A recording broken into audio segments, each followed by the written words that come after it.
All right, 2021 Ram, big lifted truck. I know it's got a Hemi in it. I can't tell you much more. He wants to paint match his hood. There's a lot of issues around the edges of it. This was a custom ordered hood. Took a while for him to get it. A lot of issues around the edges. This needs to be squared off here.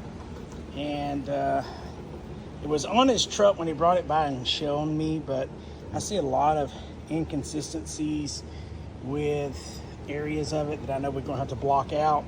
Could not see a lot of that, but